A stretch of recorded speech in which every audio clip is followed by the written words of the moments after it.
Hey everyone, welcome to the class. Tonight we're going to talk about the depth of the heart and the phoenix rising. And I've got a little story about this. When my son was 3, we were hiking, and this is in Arizona and Sabino Canyon, and we come out of the canyon, and it's this little kid, right? He's coming out of the canyon, and a couple of older people see us, and they start talking to him and saying, "Wow, look at you! You were hiking out there. Weren't you scared of mountain lions?" And he goes, "I'm not scared of nothing except the dark."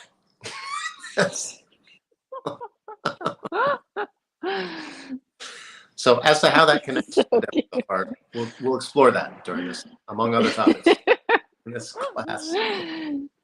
My name's Dr. I Astor. My co-teacher here, Leah Schaefer.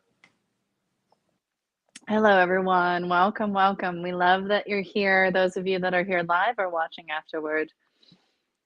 Yeah, each week, of course, we teach the basics of heart rhythm meditation. This is a method of meditation that comes out of Sufism, the Sufism of Hazrat Inayat Khan. The Sufis talk about the chakras, the energy centers of the body, in a very interesting way. Talk about the heart being the master center. Um, and so the other centers of the energetic centers of the body are like, we consider them to be like within the heart.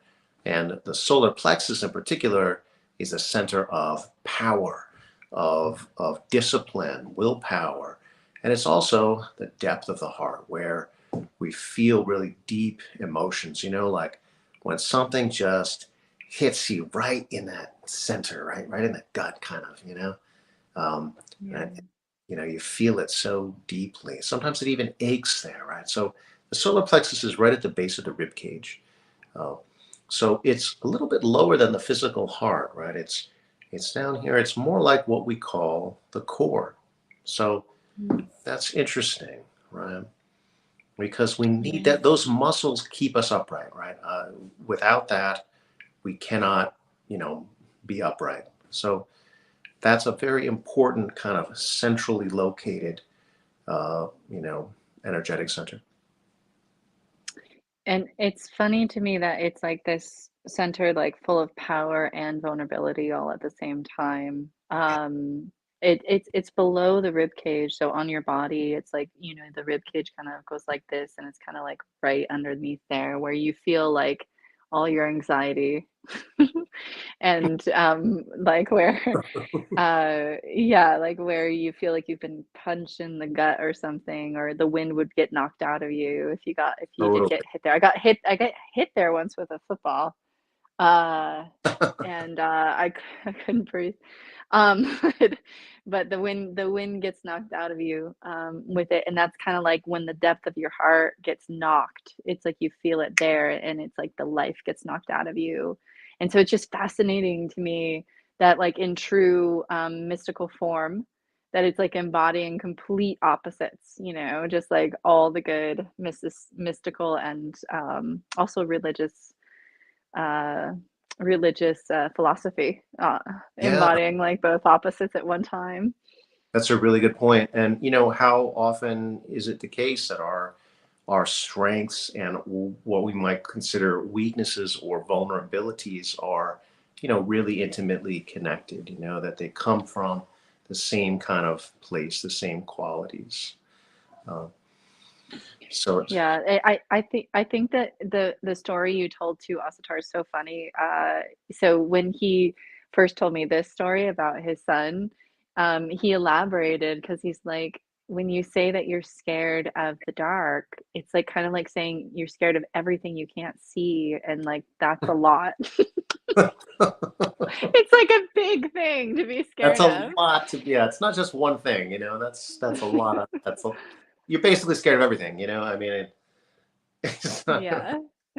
Yeah, it was, and there yeah.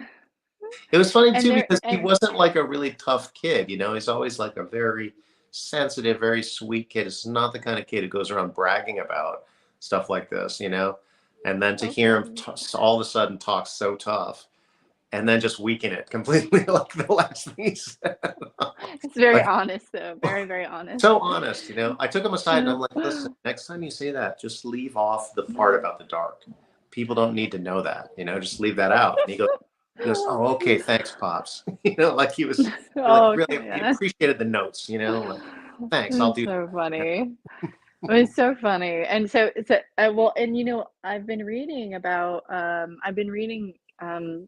the Carl Jung the Red Book, which is just a very eccentric thing to do. But anyway, it's extraordinary. And and he says in that book, like, you should be afraid of, Jung calls it the spirit of the depths, which I think was is more than just the solar plexus. When he talks about that, it's like even deeper down, in the form of, like, how dark can the darkness get, right?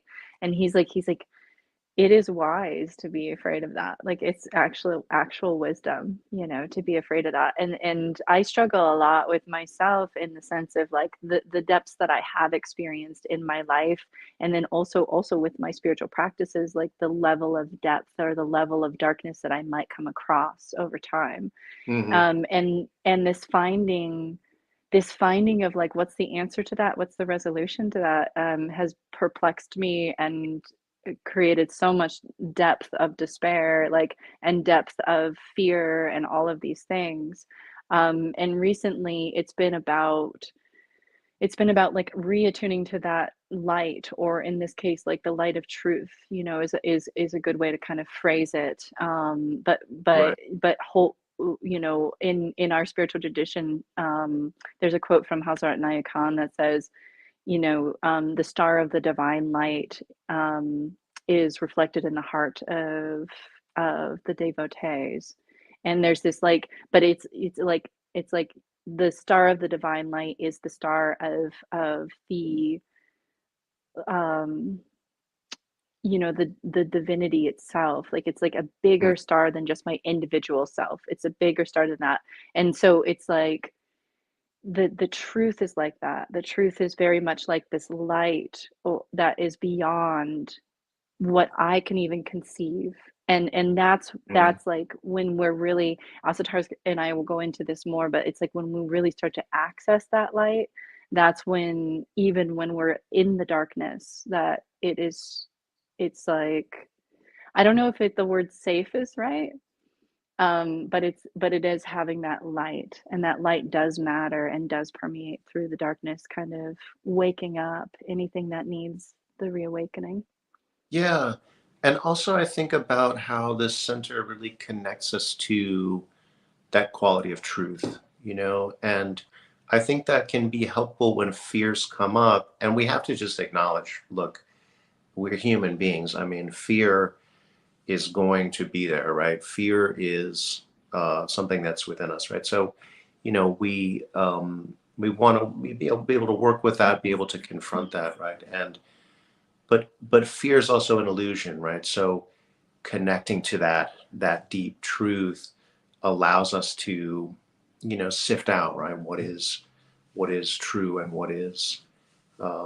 you know, what is just our fears. But I mean, this is, I Mm. think, one of the big reasons that people struggle with meditation and often stop doing it is because, you know, you're Yeah. going to confront your fears. That will Yeah. happen, you know, Yeah. and that's hard. That's just, you know, that takes a lot of strength. It takes a lot of courage. Um, Yeah. Yeah, it's such a good point. I think it's the reason a lot of people don't continue to live their truth and to shine their light, is like, because at some point or another, it's like we have to confront the darkness, or we have to confront these depths of our own despair. yeah. Um, yeah, yeah. So And it's we so often don't want, so you know, we often want to stay on the yeah, surface. You know, we think about, yeah. yeah, where it's safe or where it's, you know, where it doesn't challenge us. And, you know, I feel this really keenly myself, you know, because the center, the depth of the heart, the solar plexus is also where we experience sadness, where we experience grief. Mhm. You know, I'm experiencing the end of, you know, 30-year long relationship. And, um, the grief that I feel around that, even though it continues to feel like the right thing to do, but it doesn't matter, like the grief is just Yeah. immense. And, I'm feeling that all the time, and I'm feeling a tendency, which I thought that I was sort of done with, right? Like I don't like where I don't want to go into it, Mm. and like I've gone down into the depth of my heart a lot in my life, but like now I'm like, oh my God, this is a unbelievable level of pain and grief, and Yeah. but that that the truth of our being is always there, um, Yeah, yeah, and that's I think that's the miracle is going through that despair and going through that depth of sorrow in that lives in our body and that is our self, right? And going through it, going into it, and specifically going through it and going into it with either bringing the divine light back into that space or going so deep into that space that you eventually reach the wellspring, that you eventually reach the divinity that is within each person, within the depth of each human heart, and that truth that is within everyone. Um, we have some nice yeah, that comments here, yeah, from Paul. It takes a lot of breath. mm, Very true. takes a while, yeah, Yeah. yeah, definitely. And oh, our friend Akbar Caduce is here. Good to see you, my friend. Um, just left I Am Men's Group. All right. What is T? Oh, TOLF. I don't know what that stands for. Yeah. Uh, yeah, something we something hip. we don't understand this hip lingo, Akbar Caduce says. Mhm. Well, good to have you all with us. Getting Thank into our power, our vulnerability, our strength. I mean, it's you. all there, right? This is the amazing thing about the heart, right? So Hmm. strength and Yeah, vulnerability are together here. Um, yeah. And so, but something about bringing that light into the deepest parts of our despair is, I think, one of the greatest miracles that we can embody. mm, I think it's one of the greatest purposes that we can have. There is something about the individual will like being broken. mm, My ideals, I'm chasing my ideals, I'm going after my ideals, and then I have this willpower and I am fierce with my willpower and I'm going for it and I try and I burn myself and I all these things like to be able to fulfill my will, right? And right, then life happens and it tells me nope, not that way, because there's another greater will out there. There's another greater will out there, and who am I to think that I know like everything my life is supposed to be about and everything that my life is supposed to experience. mm, And when that happens though, it crushes me, like it crushes my will and it crushes the deepest parts of my heart. And it's like in that is the surrender, in that is like if I willingly surrender in that despair, in that place of like my will having been crushed, and I still surrender to the fact that there is light, and I still surrender to the fact that I can bring light into that deepest darkest place of my own. That I think is one of the greatest miracles, and I think it is one of the greatest purposes that we can fulfill as being able to bring God consciousness into the deepest, darkest places of our own being, mm, therefore of the earth. yeah. Well, what you're bringing in, which I appreciate, is this other theme about what is willpower really, right?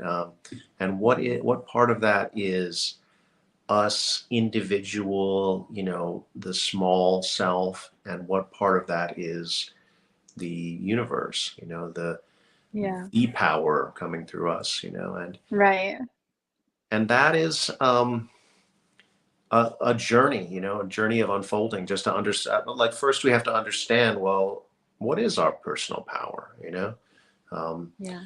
in order to be able to learn about this, in order to differentiate, we have to explore our individual will, and then we can open to a greater will, right? We don't want to we can't do that without developing our own self and our own power first, you know.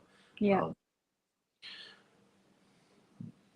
Um, there's a lot to say about this topic. Maybe we should meditate and That's see. what we're here for. That's what we're here for. Yeah, let's see if we can experience some of it. Mhm. So take your an upright meditation posture, and for this center, I'd like to suggest that you just take your hand and just place it right at the base of your rib cage. So it's going to be, in the upper part of your belly, and this helps to energize the center because where your hands go, your attention also goes. And then you close your eyes and tune into the breath. And it's a little bit uncomfortable to sit with your hand on your belly. So you have to kind of deal with that and find a way to be at rest with that hand being there. And one of the things that you notice right away is that you feel yourself breathing in a different way, right? Because you're feeling it not just from the inside, but also with the presence of your hand.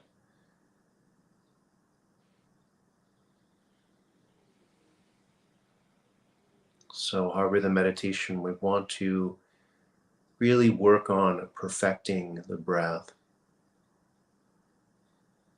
We want to make the breath all of these different, we want it to have all these different qualities. And the development of the breath is a real lifelong journey. But we'll just go through these steps that we'll go through how we want to do to intervene with the breath. And whatever part of this you're able to do, whatever part of it you get is good. So if it goes beyond what you can do, that's all right. You just do part of it. You can do all of the steps, that's great. It takes practice, so something to continuously work on and develop.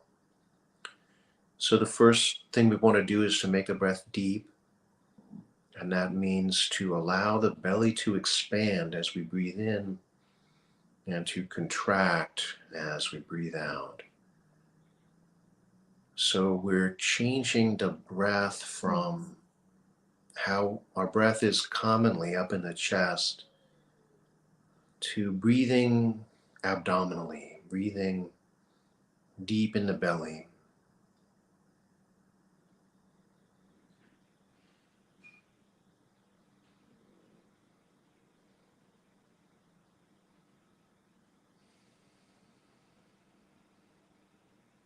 You might notice that it really gives a feeling of sinking down into your body and into yourself.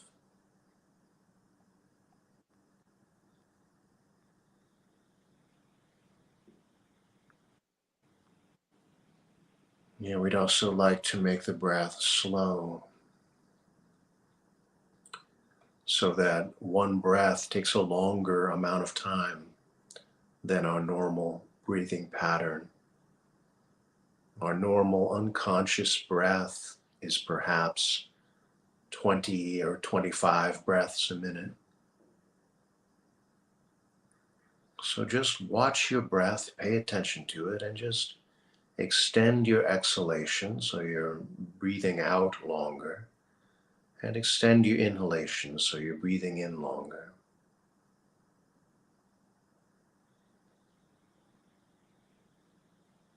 Now, this might not feel very natural to you because changing your breathing is simply not, your unconscious breathing pattern is what feels natural, right? So any change to that, it's like changing how you walk, right? That it takes a lot of concentration, it takes a lot of focus. The reason we're doing this is because if we really develop the breath. It gives our meditation practice so much more power, so much. It makes it so much deeper. It's really just night and day. And I'm speaking from experience here. I've done many kinds of meditation. I've been meditating since I was a very small child, and this is just really the most powerful method of breathing that I've ever practiced. Deep, slow. The next step is to make the breath rhythmic. We want the breath to be the same on the inhalation as the exhalation. And we would also like to make the breath heart-centered, and we can do both of these things at the same time by tuning into the heartbeat and breathing in the same number of beats as we breathe out. You can choose the number of beats that works the best for you. But if you take on this practice, I would like you to get to the point where you can do 8 beats in and 8 beats out. You might not be able to do that right away, and that's okay. Like I said, it's a journey of development.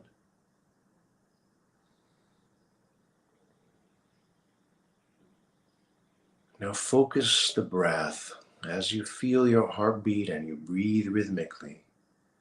Focus your breath on your solar plexus, that spot where your hand is resting.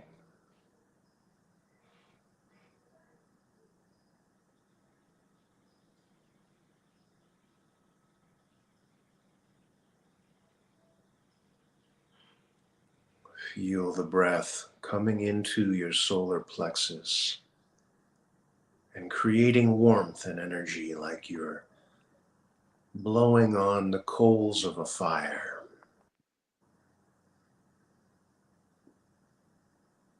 As you breathe in, the coals are blown on and the fire rises, the light rises, fills your heart with warmth and light.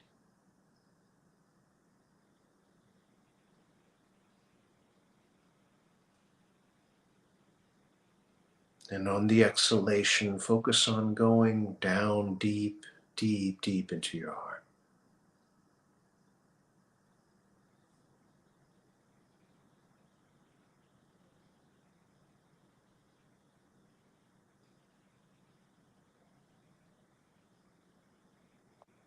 Whatever is there, I want to know it. I want to experience it. If it's fear, I want to confront it. I want to get to the truth of who I am.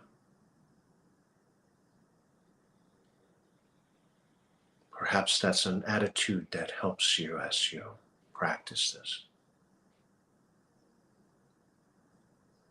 So as we exhale, we're bringing the breath down deep into the heart.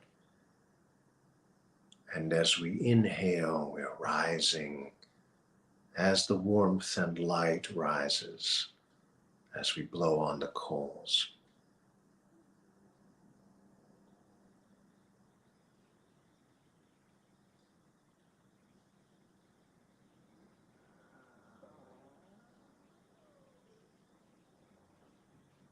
I hope it's not confusing that I'm saying blow on the coals while we're inhaling. It's kind of like you are the fire and you're sucking in that oxygen and breath that lights your own coals up.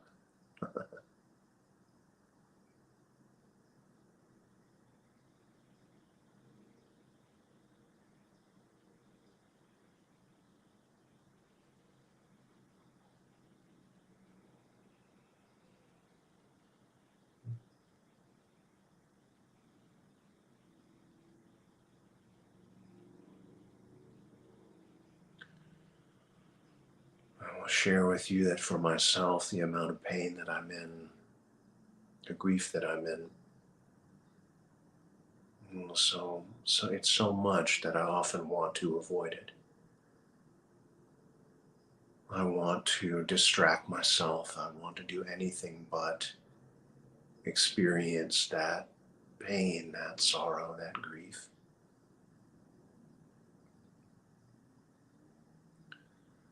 But when I make my breath deep and slow and rhythmic and heart centered, I feel like I can face anything.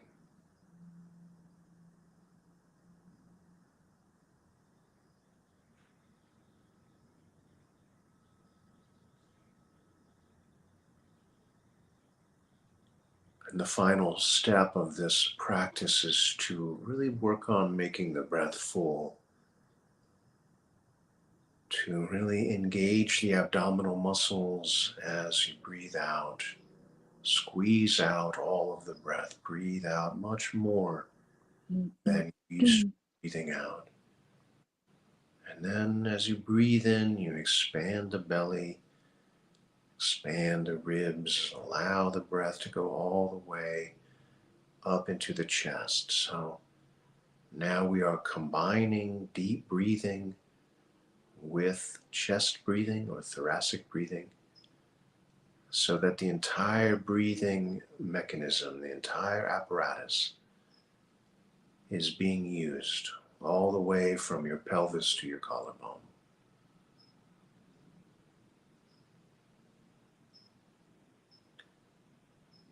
It's a much bigger breath and it gives much more life because breath is life. It gives you tremendous power. And yet it contains within it vulnerability because in order to breathe in really deeply, to have this big full breath, you have to breathe out all the way. You have to go to zero. You have to confront that fear of being without breath, even just for a fraction of a second. You have to have faith that you will be revitalized and sustained by the next breath.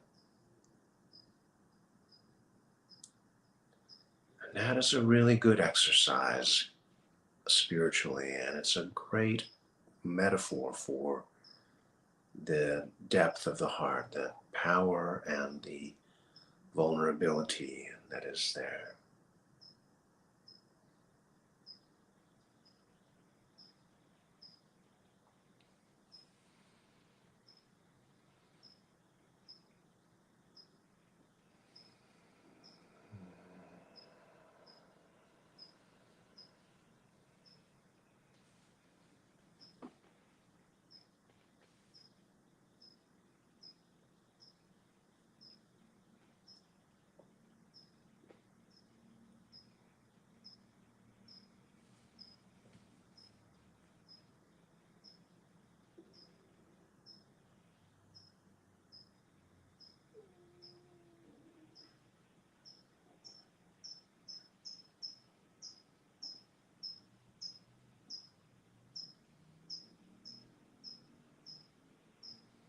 Now, as you continue to practice, you may begin to feel that this energy that you're drawing upon is really big,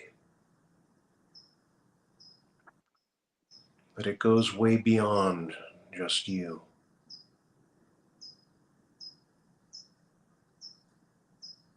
That it is, in fact, unlimited, endless, infinite, and perfect.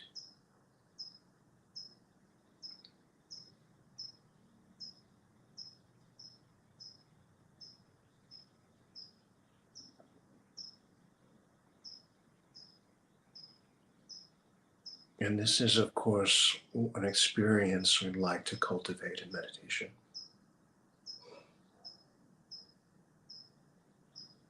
It's not a mental device. We cannot think our way into it any more than we can think our way into being in love.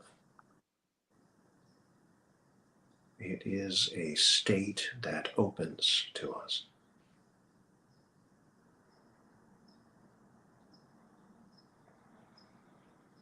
And it's a state that we long for because that is our nature. The nature of ourselves, our souls, our spirits is unlimited, is eternal, is perfect. And we long to remember that. We long to experience that. That is who we are. But we forget. We allow that to be covered up. We allow that to be obscured by all of the experiences of life. Life is so intoxicating.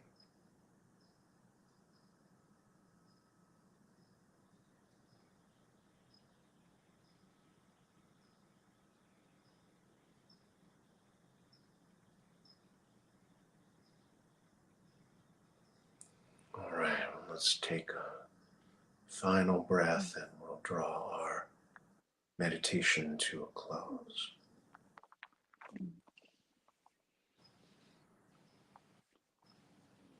Mm.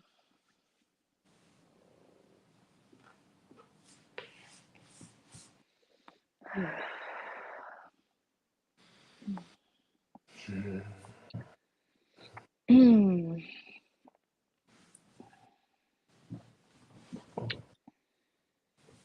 You know, bringing light into that part of myself, because I connect more with, instead of the fire, I do light instead. Bringing light into that part of myself is like, felt like I was thawing like all this deep pain that I didn't even really want to register that was there. Like that I've just been kind of like harboring in that part of myself. Mm. And like just so much tears started to flow from that. And I just think that it's really important, I think, to make note that a lot of the times that I have had really profound experiences of light coming in and through my body, it's not only the light that comes through in the sense of like, it's not only like happiness or joy or bliss, it is those things. Like there's almost like this, especially the further I go with it, there is this extraordinary liberation that happens, but Mm. there's so much pain at the same time. Like there's so much of this pain that's like moving and releasing at the same time. And Yeah. that's what I was really, really feeling. And I want to make sure to communicate that very openly with everyone because, you know, this whole enlightenment business is like, oh, and then I'll just be happy forever and I'll make it over that magical hill and all will be well. But that's not how it works, you know. I know, and I love when And people think that about us, right? Like mhm. that's how we are. Well, I do think I do believe that I have a happiness that truly belongs to me now through these practices, like a certain access to light and a certain access to like the wholeness of life and the interconnection of life between all things. Like I can feel that in me. Yeah, Um, absolutely. but I feel um, that in you too. um, but at the same time, like I just think it's a really important message that people know that, like, when you're bringing light into these spaces or when you're bringing the energy of love on different occasions into these spaces, that it's not necessarily going to be all bliss or it's not going to necessarily be like completely dehumanized and detached. Like, Right. it's actually, you know, it's actually like part of the liberation process is this like freeing of the things that are, you know, stuck there. In this case, like it felt like I'm thawing or something, like parts of me are thawing in that warmth of that light. Yeah. And so I just want to communicate that really clearly to everyone that's joining us or meditating is like, it's not always going to be all bliss, but going through that process and trusting that and having faith, like as you go through that process, like allowing the meditation, allowing the light to process whatever is there, is going to bring you that liberation that will come Yeah. more and more. Well said. Well said. Um, Mm. see, we have some comments here. Kendallville, do you have plans to do more Marxist videos? Yes. I love Marxism. I will do more Marxist videos. Um, and from Andrew, hey guys, you're both really good teachers. Oh, thank you so much. Thank you. Great way of explaining and communicating, fixing the soul. Yeah. Yeah. Thank you, Andrew. Thank you so much. I think it's like our souls, our we have this eternal and perfect nature, but we forget that, and I feel like this. So, are we remembering or are we forgetting? You know, I don't know if there's even an in between. What's I guess the in between is just knowing, right? But we I feel like I'm always remembering, right? And then I'm always forgetting. Yeah. Yeah. Yeah, that inhale and exhale in a way, the expansion, contraction, constantly. Yeah.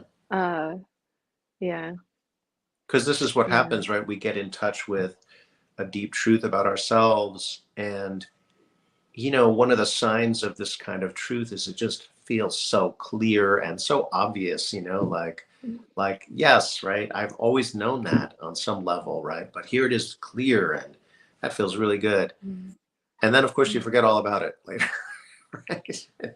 Because these states are not, they're not permanent, right? I know it's so weird. Yeah, it is really so weird how it's like I can remember having extraordinary elations, like hours, days, weeks, like, and then before long I'm like my face is in the mud again, like Oh, uh, it's just there's no I, I think I told you we're about the still, experience I had being on retreat. I think this was on a individual retreat. It's out in the desert, and I get this like incredibly palpable feeling of just light shining from my heart. And I'm I sit with this for hours and hours, and it's like, oh, I could just shine the light from my heart on this situation, on this problem, Mhm, on this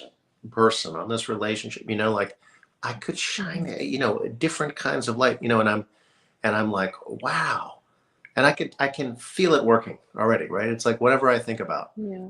And I'm like, of course, I'm thinking, well, I'll always have this, and this will always feel like this, and this will Fixed always, forever. right? It'll always be this incredible and this powerful. And of course, it's like, well, Yeah. despite going through this roller coaster many, many times, it's like that's not the way it works. Like sometimes you get incredibly energized Now I state. remember. I'll remember forever. I'll Yeah. remember forever. It's so It's obvious. It's so so clear. it's so obvious. I remember now I have it, now I have it. And it's so bizarre that it's true. It's like, because I think it's just like there's always further to go. Like the horizon is always expanding.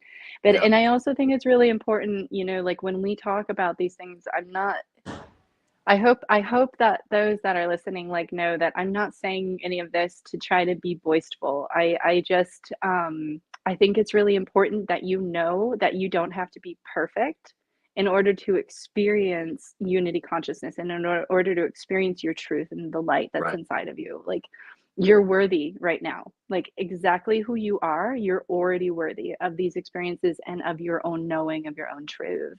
And like Asatar and I are great examples of like people that are complete like messes while we like, while we also have beautiful experiences of our fullest potential up to this point, like our fullest ability to access our potentials. Right. Right. Mm. So What time is it? Is it time? Let's Uh, see. you want to do your meditation? Sure, unless there was something else you wanted to say. I mean, I think we're just vibing here. I don't know what We are. I don't know. Yeah, we're Like, doing. can this topic be covered in a linear fashion? I don't know. Um, can any of it? I'm not sure. Well, we can try. Yeah. Well, yeah, let's go into our next meditation, and I think what I'm going to focus on is like that rising of the phoenix energy. So like it's one thing to go into the depths of despair, and it's another thing to allow yourself to have the rebirth, and it's another thing to like let that free phoenix rise. And I don't know that I'm in really any state right now to let it happen, but I should at least try, and we'll all do it together. Let's do it together. Because like again it's yeah, and it again it's like that worthiness, like, you don't have to be perfect before these things will happen to you. Mm, So, you saw very clearly tonight that I'm very much human, and it doesn't mean that I'm not worthy of accessing the one life and feeling that rising of light within my being. So we'll at least practice together. Go ahead and move your body and open your eyes. And all we can do is practice until it becomes real and realized. Maybe take a stretch or two. And that's all we can do is practice again and again until it becomes real and realized. And then after it becomes real and realized, we practice some more. That's all we do. All right. But instead of just like the going into those depths of ourselves, we're going to practice the rising back up of that truth, the rising of the flame of our own truth. We'll start first, of course, with the full breathing.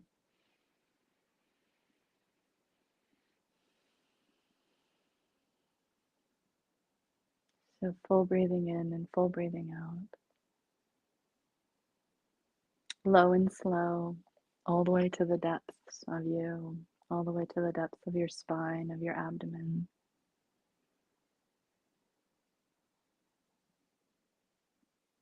And that full expression, so that full exhalation, giving everything you have, being all that you can be, like you being everything you have to allow your light to shine.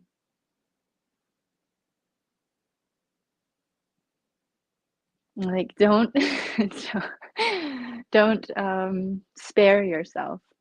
Don't spare yourself. Let all of it burn. Like you can start this way, even with that fullness of breath, even with that exhalation. Don't spare yourself. Let yourself shine.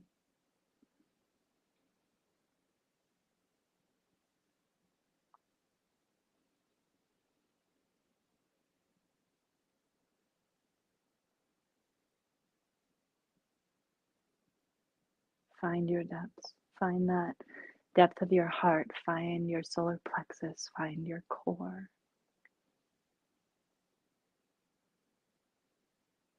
Find your sense of truth within the depths of your being and anchor into it.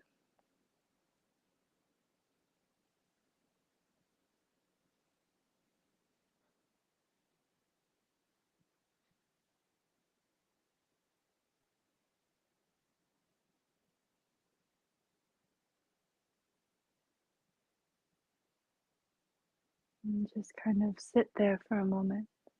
Find that depth. Find your core. Stay there. Anchor yourself there. And breathe that full breath.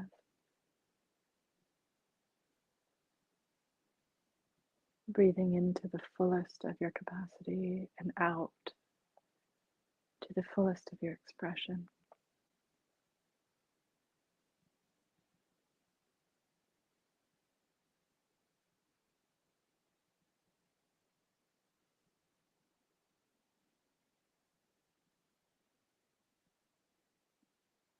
All the while holding into the very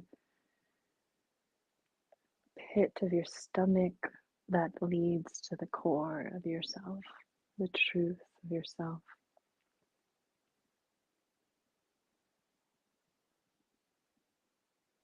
Don't hold back.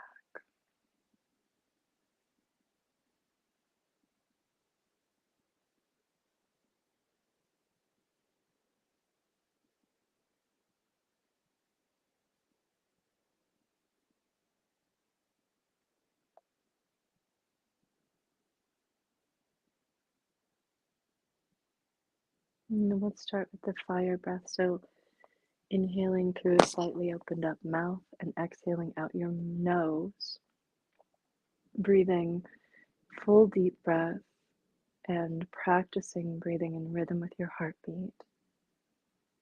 And maybe even if you are able to breathe in rhythm with your heartbeat, breathing in rhythm with a word that simulates truth to you.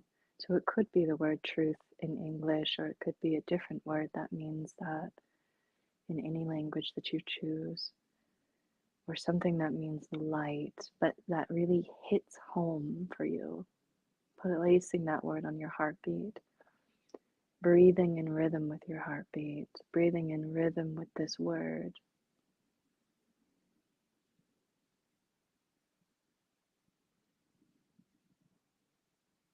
And then adding in the fire breath.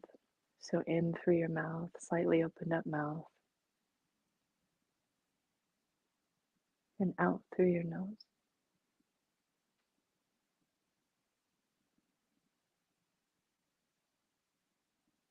And don't you let any kind of inability to do that get in your way of practicing it anyway. You're already worthy of all of this energy, even if it's not in perfect form. That's why we practice.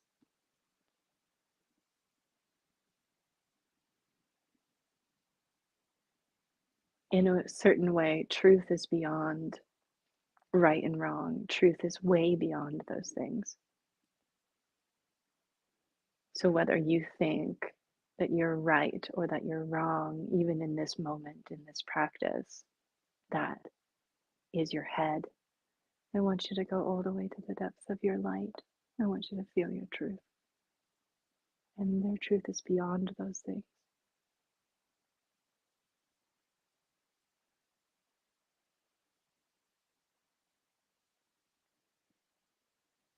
As you exhale out your nose, let that energy of your truth rise in your body. Try to find by your spine, like go into the solar plexus and try to go all the way depth in there as you inhale and you're blowing on the coals, or you're pulling the air into the coals of your abdomen, or you're breathing light in, or you're activating the light that's already there, that light of truth.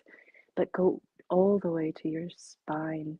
And then as you exhale, let the light of your truth begin to rise, or the fire, the flames of your truth begin to rise.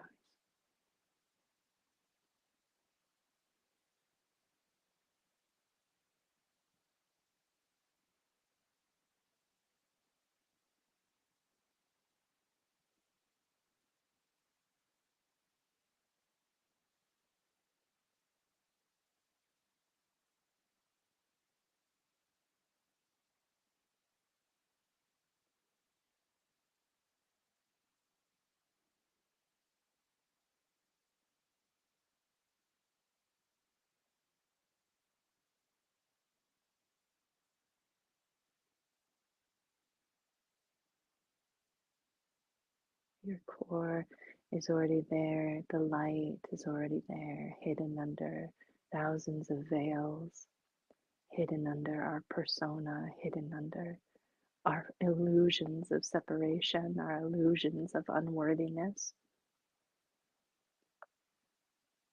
It's already there. It's already in you. Come home.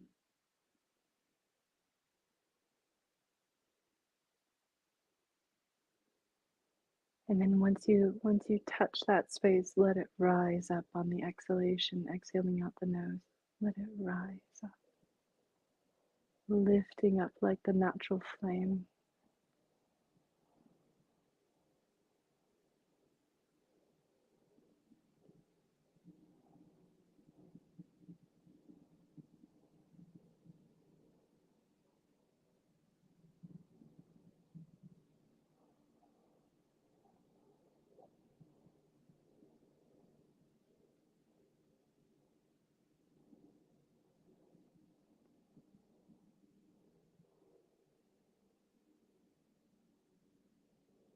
And there's so much, whether it's the light or the fire, there's so much fuel for that light. There's so much fuel for that fire.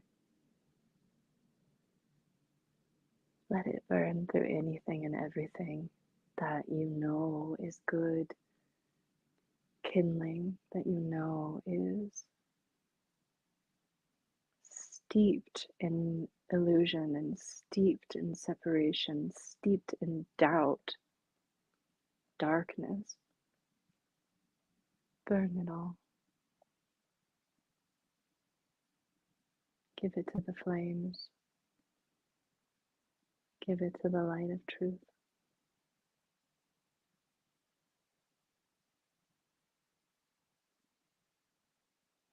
Know that your heart is worthy of receiving that rising energy, that rising flame as it comes up,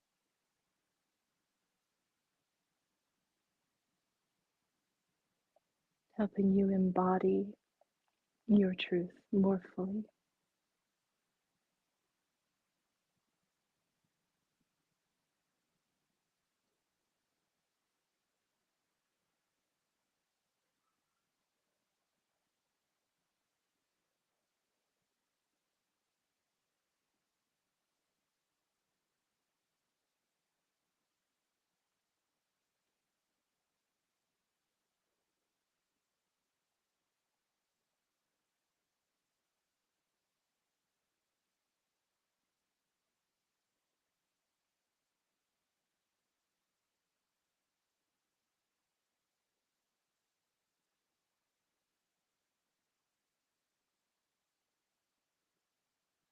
It's like a it's like a reawakening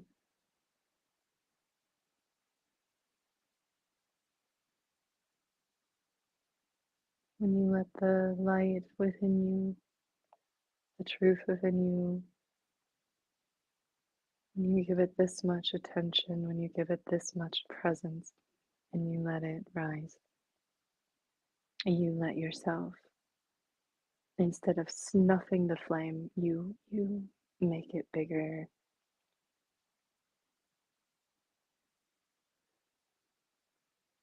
Let it fill you.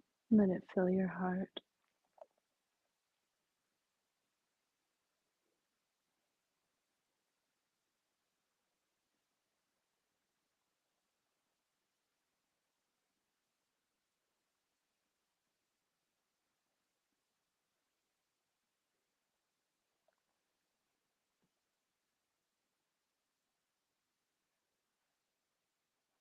And don't hold back.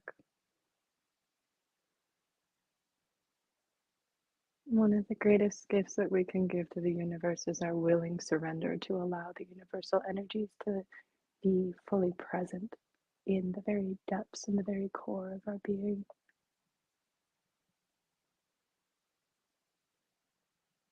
And there's no way to embody these energies without a full willing surrender to allowing that light to burn through or to shine through any and all darkness that is in our very own clay, our very own body. Don't hold back.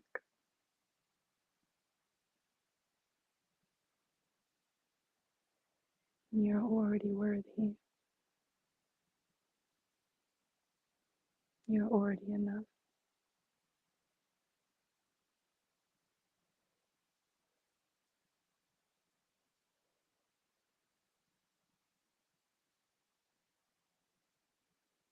And your soul, the light of your deepest truth, it's a ray from the sun. It is the sun. It's a part of the sun, and the sun has endless, endless energy.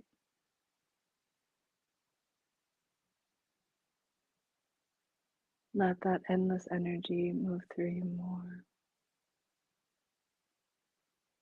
It's not just you with your mind and your identity, it's so much more than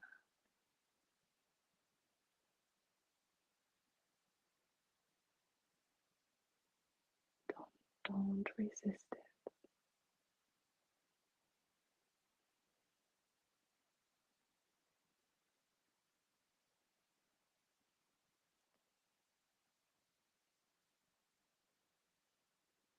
let the light get bigger, brighter,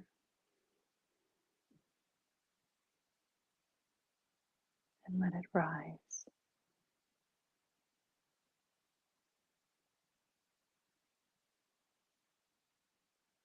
Just because I was in the mud doesn't mean that I will always be in the mud, or nor do I need to.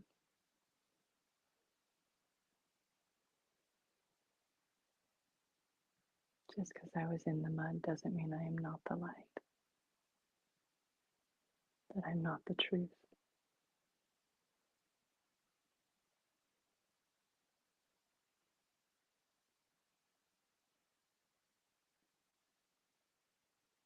Burn through the ideas of limitation, that you're not worthy or that you're separate from this. Maybe even telling yourself, I am the truth.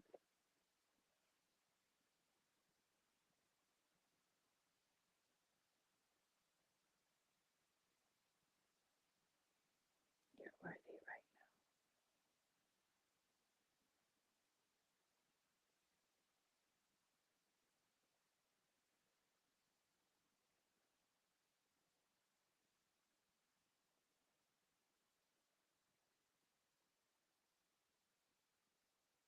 now. Ennoble your soul.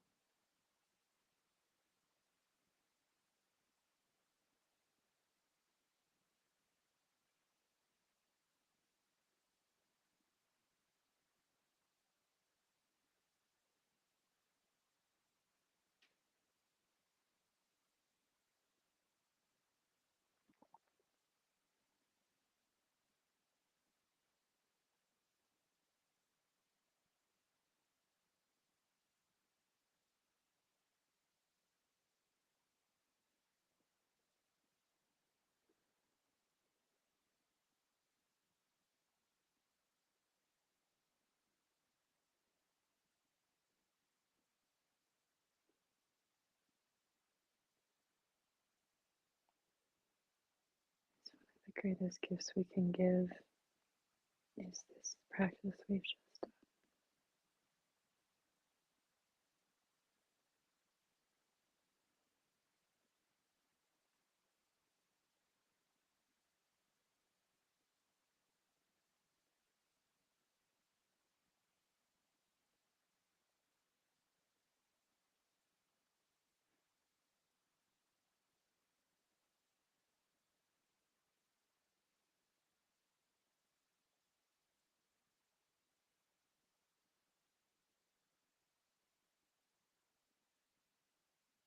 If you're really feeling this, I encourage you to just stay with the meditation. But out of respect for everyone's time, I'm going to go ahead and just give thanks to everyone who meditated with us tonight, and to give thanks for the courage and the fierceness that it takes to go into such places and to let the light in to such depths.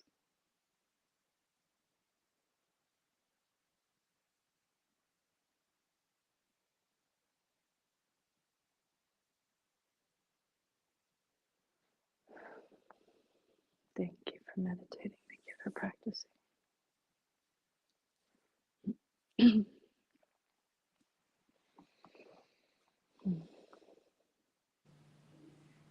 Lovely meditation. Thank you, Liam. We have a comment here from Doug who says, thank you for this lesson. I will put what I've learned into practice in the coming days. No, Wonderful. so good that you're here, Dog. Thanks for being here. Yeah. Well, next week, we're going to continue on and explore the master chakra, the heart center. So, in a way, we explore that every week, right? But we're You're right. about the energy body of the heart. And so I hope you guys can make it. If you'd like to support the show, please go to our Patreon link below. If you're ever in Tucson, do yourself a favor and take a yoga class with Leah. And hope to see you all again. Namaste. Happy meditating, everyone. Good night.